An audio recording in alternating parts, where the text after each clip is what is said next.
"99 million tons of snow fall on New York in the greatest storm of its recorded history.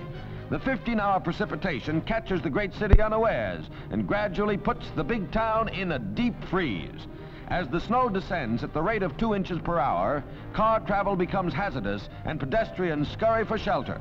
Thousands are marooned away from home as travel facilities halt and accidents multiply in the streets.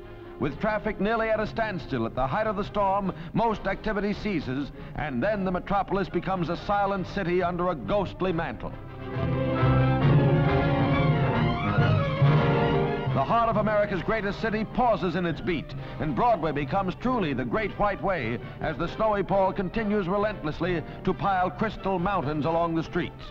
With transportation virtually paralyzed, stalled cars present an additional menace as owners are forced to abandon them after futile efforts to battle the white tide. It is estimated that more than 30,000 cars are left on the highways and side streets.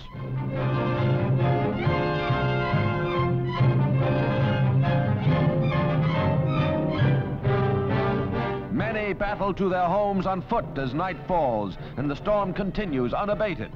56 persons perished in the disturbance which extended from northern Maine to Washington. But it is New York, with the 15 million in its metropolitan area, that bears the full brunt of the storm, and day reveals its complete havoc and paralysis. With trucks and railways motionless, the highways leading to the city completely blocked, not only are residents isolated in their homes by the breakdown of public transport, but delivery of fuel and food becomes a major crisis.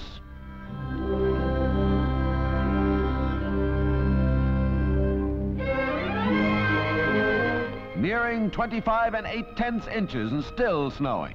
New York is staggered and for a time helpless, but not for long. The energetic process of pushing and digging out begins. From Times Square to the suburbs, a checkup shows the storm surpassed the historic blizzard of 1888 by 5 frosty inches.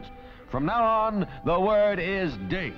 An army of 20,000 workers clears the streets, aided by 300,000 volunteers. But Patsy here is one fellow who doesn't care. A good cocker is born with his own snowshoes, and lucky too. Hey, where you been the last 3 days? The kids, as usual, come into their own, and never mind whose car. From now on, it'll be, remember the storm of '47.